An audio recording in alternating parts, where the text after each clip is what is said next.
জীবনে কখনো যত অভাবেই থাকেন, যত সমস্যায় থাকেন, ভাইয়ের দরজায় গিয়ে দাঁড়াবেন না। ভাই বোর কাছে কখনোই ফিরে যাবেন না যে ২ বেলা ভাত খাওয়ার জন্য, কিংবা সেখানে ৬ মাস ১ বছর থাকার জন্য। এরকম উদ্দেশ্য কখনো ভাইয়ের বউর কাছে যাবেন না।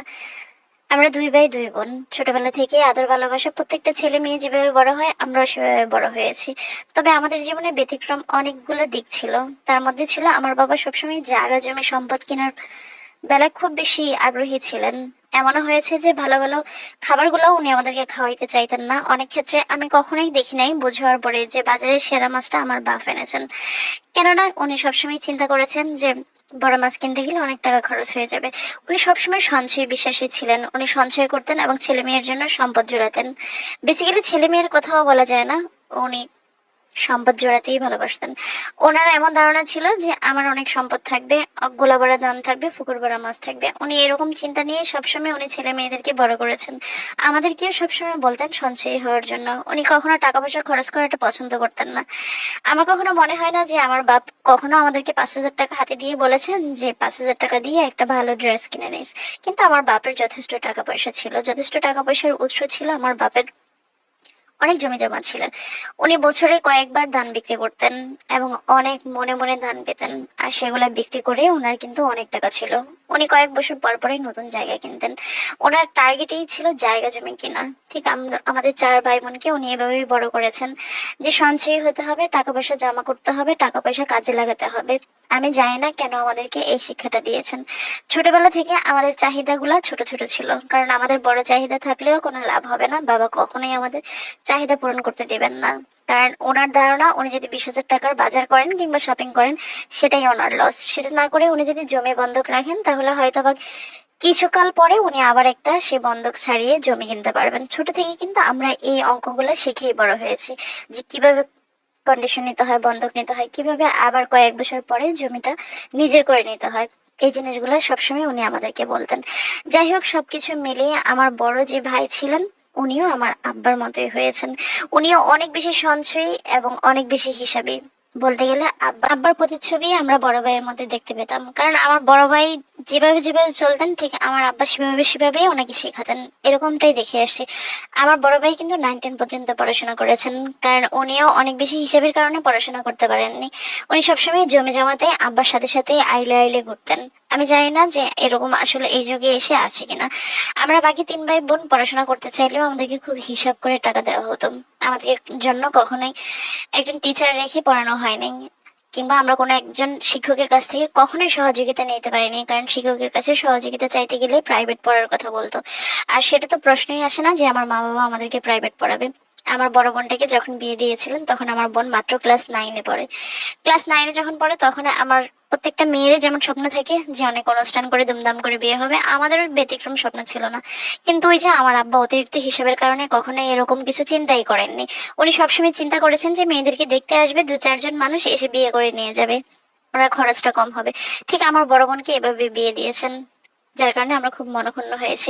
আম্মার অনেক শখ আহ্লাদ থাকলেও কখনো সেটা পূরণ করতে পারেনি আমার আব্বার জন্য, আমার বড় ভাইয়ের জন্য। আমার বড় ভাই যখন 9-10 এ পড়ে তখন থেকেই উনি সবসময় আমাদেরকে শাসনে রাখতেন। সবসময় উনি, আমার মনে হয় না কখনো আমাদেরকে স্কুলে যাওয়ার জন্য ১০ টাকা টিফিনে দিয়েছেন। তাও কিন্তু হিসাবের কারণেই। সবকিছু মিলিয়ে ছোট ভাইটাকে একটু বেশি পড়াশোনা করানো হয়েছে। সে যখন ইন্টার পাস করে তারপর ওকে বিদেশ পাঠিয়ে দেওয়া হয়েছে। বিদেশ গিয়েও সে অনেক জায়গা জমি রেখেছে এবং সেটা আব্বার নামেই রেখেছেন। সবকিছু মিলিয়েই কিন্তু আমাদের দিনকাল ভালোই যাচ্ছিল। আমার জন্য চারিদিক থেকে যখন বিয়ের জন্য সম্বন্ধ আসতেছিল তখন ওনাদের একটাই কথা, আমাদের মেয়েকে দেখতে এসেই বিয়ে হয়ে যাবে। কিন্তু আমি এটা কখনোই মেনে নিতে পারিনি। সবসময় মনে হয়েছে যে বড় ভাইয়ের বিয়ে তো অনুষ্ঠান হয়নি, বড় বোনের বিয়ে তো অনুষ্ঠান হয়নি, অ্যাটলিস্ট আমার বিয়েতে যেন একটু ভালো অনুষ্ঠান হয়, অন্ততপক্ষে আত্মীয় স্বজন এসে যেন একটু ডাল ভাত খেতে পারে। এই স্বপ্নটা আমার মারও ছিল, কারণ মায়ের পক্ষের আমার বাপের পক্ষের অনেক মানুষের দাওয়াত আমরা খেতে যেতাম। কিন্তু আমাদের বাড়িতে কেউ এসে দুমদাম করে এরকম কোনো আদর আপ্যায়ন পায়নি, কারণ আমার আব্বা সবসময় হিসাব করে বাজার করতেন। আমার কাছে সবসময় মনে হতো যে ইচ্ছা করে করে হয়তো বা ছোট ছোট মাছগুলো কিনে আনা হতো। যাক, আমাকেও হঠাৎ দেখতে এসেই বিয়ে হয়ে গেল। আমার বাবার আর টাকা পয়সা খরচ করতে হয়নি। আমাদের ২ বোনকে শ্বশুরবাড়িতে অনেক লাঞ্ছনার শিকার হতে হয়েছে শুধুমাত্র আমার বাবার হিসাবের কারণে। উনি কখনো আমাদেরকে স্বাচ্ছন্দ্যভাবে কোনো কিছু দেয়নি। না পারতে হয়তোবা যেগুলা দিয়েছে সেগুলো না পারতেই দিয়েছে।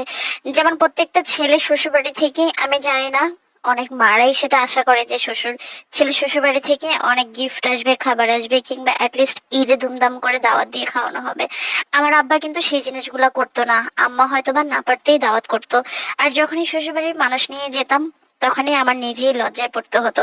হয়তোবা আমার আব্বা 2 কেজি 3 কেজি গরুর মাংস মুরগি মিলিয়ে আনতো, সেটা দিয়ে আদর আপ্যায়ন করতো। এমনটা হতো যে প্রথম বেলায় খেতে গিয়ে পরের বেলাতে একটু ঝোল টোল ডাল ভর্তা এগুলো দিয়ে সারিয়ে দিত। আমি কখনো আমার শাশুড়িকে আমার বাবার বাড়িতে 2 রাত ছিলাম না, কারণ আমি সবসময় ভয়ে থাকতাম যে কখন কি জেনে যায় কিংবা কখন কি শুনে যায়। কারণ আমার আব্বা এতটা কিফটামি করতো, যেটা হয়তো বা আমাদের জন্য অনেক বেশি খারাপ ছিল। এখনকার যুগে এসে প্রত্যেকটা মানুষই একটু আদর আপ্যায়ন পেতে চায়। সবকিছু মিলিয়ে আমরা 2 বোন মিলে অনেক কষ্ট পেতাম, অনেক দুঃখ পেতাম। আমার ছোট ভাইটা বিদেশ থেকে আমাদেরকে চুরি করে না জানিয়ে টাকা পয়সা দিত। হয়তোবা কোনো মাসে 2,000, কোনো মাসে 3,000, কোনো মাসে 1,000, এভাবে 2 বোনকে সে দিত। সে জানতো, সে বুঝতো যে হয়তোবা আমরা অনেক কষ্ট পাচ্ছি। সবসময় বলতো, আপা তোরা আমাদের বাড়িতে গিয়ে খেতে না পারলে অসুবিধা নাই, আমাকে জানাবি, আমি তোদেরকে খাওয়া খরচের টাকা পাঠিয়ে দিব। তোরা শ্বশুর বাড়িতে একবেলা দুমদাম করে বাজার করে খাবি, এই কথাটা বলতো। এটাতেই আমরা খুশি হয়ে যেতাম, সন্তুষ্ট হয়ে যেতাম। ভাই যখন আমাদেরকে টাকা দিত তখন আম্মাকে জানাতাম, কিন্তু ভয়ে আব্বাকে কখনো খুশি হয়ে বলতে পারতাম না। কারণ আব্বা সবসময়ই চাইতো জায়গা জমিন কিনলে হয়তো বা ছেলে মেয়ের জন্যই হবে, এমনটাই চাইতো। আমরা কখনো এগুলা নিয়ে ঝগড়াও করিনি, কিন্তু আমরা কষ্ট পেতাম অনেক বেশি। আমার হাজবেন্ড, আমার বোনের হাজবেন্ড, তারা অনেকটাই মনে হয় যে সবকিছুর সাথে অ্যাডজাস্ট হয়ে গিয়েছে, কারণ তাদের হাতে কিছুই করণীয় ছিল না। শ্বশুর যেভাবে তাদেরকে বাজার করে খাওয়াতো, এমনও হতো যে অনেক টাকি মাছ নিয়ে আসতো কিংবা ছোট মাছ নিয়ে আসতো, আর সেটা দিয়েই কিন্তু তাদেরকে খাইতে দেওয়া হতো। তাও ওরা এগুলোর সাথে একেবারে অ্যাডজাস্ট হয়ে গিয়েছে। আস্তে আস্তে আব্বার বয়স হয়েছেন, আব্বাও দুনিয়া ছেড়ে চলে গিয়েছেন। আমারও এখন অনেক বয়স হয়েছে। বড় ভাই সম্পূর্ণ সম্পদগুলা একাই ভোগ দখল করে খাচ্ছেন। ছোট ভাইটা দেশে এসেছেন, বিয়ে করেছেন, তারও সংসার হয়েছে। আমরা মাঝে মাঝে যাই ছোট ভাইয়ের ঘরে, হয়তো বা খাওয়া হয় 2-1 বেলা, আবার চলে আসি আম্মাকে দেখে, কিংবা নিয়ে আসি। একটা সময় আমরা সম্পদ চাইলাম ভাইয়ের কাছে, যে বললাম যে ভাই আমাদেরকে কিছু বুঝিয়ে দেওয়া উচিত। সেটাও আমরা বলতাম না। বড় ভাইয়ের আচার আচরণ সবকিছু একেবারেই ব্যতিক্রম হয়ে গিয়েছে। সে সংসারের জন্য অনেক করেছে, হাল ধরেছে। সে আব্বার সাথে সাথে জমিতে জমিতে গিয়ে হাল চাষ করেছে, সেজন্য সে নাকি কোনো সম্পদের ভাগই আমাদেরকে দিবে না। প্রায় সম্পদেই দেখা যায় যে ও আব্বার সাথে ছলছাতুরি করে নিজের নামেও লিখে নিয়েছেন। এটা আমাদের অনেক বেশি কষ্ট দিয়েছে। কারণ আমার ছোট ভাইটা দেশের বাইরে থাকতো, সেও কিন্তু 2 হাত ভরে টাকা পয়সা ইনকাম করে পাঠিয়েছেন। তাকেও ঠিক মতো বুঝিয়ে দেওয়া হচ্ছে না কোনো সম্পদেই।